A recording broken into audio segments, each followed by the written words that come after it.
Brain हमारी body में बहुत से इंपॉर्टेंट फंक्शंस परफॉर्म करता है, जैसा कि हमारी बातचीत, हमारी थिंकिंग, हमारी फीलिंग्स, हमारी मेमोरी और हमारी बॉडी में होने वाली और भी बहुत सी ऐसी चीज़ें हैं जिन्हें हमारा ब्रेन कंट्रोल करता है। इसलिए हमारा ब्रेन हमारी बॉडी का मोस्ट प्रोटेक्टेड ऑर्गन है। हमारे ब्रेन की प्रोटेक्शन के लिए इसके इर्द गिर्द बहुत सी लेयर्स प्रेजेंट होती हैं जो इसकी प्रोटेक्शन करती हैं।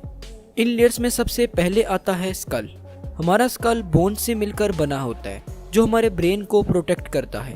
हमारे स्कल के नीचे हमारे ब्रेन के गिर्द टिश्यूज की 3 प्रोटेक्टिव लेयर्स प्रेजेंट होती हैं जिन्हें मेनिन्जीज कहते हैं। मेनिन्जीज में सबसे बाहर वाली थिक लेयर को ड्यूरा मैटर कहते हैं, सेकेंड लेयर को एरेचिनॉइड मैटर, जबकि थर्ड लेयर को पाया मैटर कहते हैं।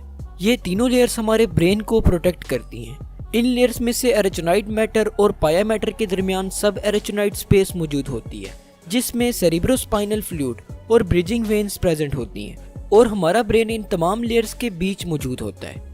चूँकि हमारा ब्रेन इतना ज़्यादा प्रोटेक्टेड होता है, इसीलिए कुछ कंडीशंस जैसा कि brain tumours, blood vessel problems, head injuries, excess cerebrospinal fluid और ब्लड क्लॉट्स वगैरह के ट्रीटमेंट के लिए हमारे ब्रेन को एक्सेस करने के लिए डॉक्टर्स क्रैनियोटॉमी परफॉर्म करते हैं।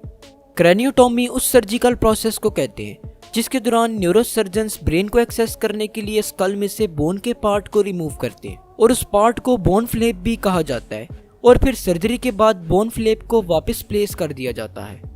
चलिए स्टेप बाय स्टेप जानते हैं कि आखिर क्रैनियोटॉमी परफॉर्म कैसे की जाती है। क्रैनियोटॉमी परफॉर्म करने से पहले पेशेंट को जनरल एनेस्थीसिया दी जाती है जिससे कि पेशेंट को सर्जरी के दौरान पेन फील नहीं होता और वो कम्प्लीटली अनकॉन्शियस होता है।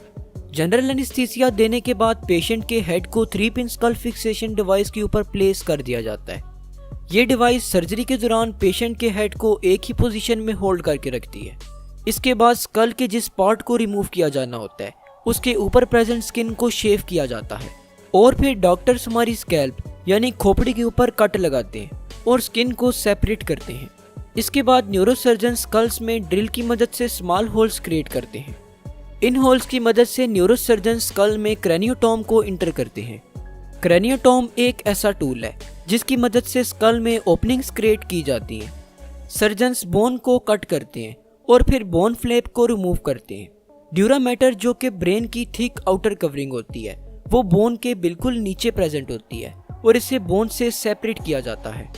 इसके बाद ड्यूरा मैटर को भी कट किया जाता है ताकि ब्रेन को एक्सपोज किया जा सके।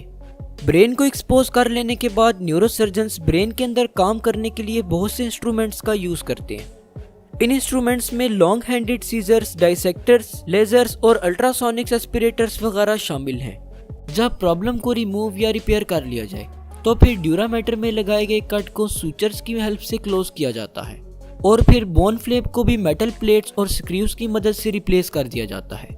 ये प्लेट्स और स्क्रूज लाइफ टाइम के लिए लगाए जाते हैं। इसके बाद स्कैल्प में लगाए गए कट को भी स्टेपल्स की मदद से क्लोज कर दिया जाता है और फिर हेड को बैंडेजेस में रैप कर दिया जाता है। तो होप सो आज की इस वीडियो से आपको कुछ ना कुछ जरूर नया सीखने को मिला हो।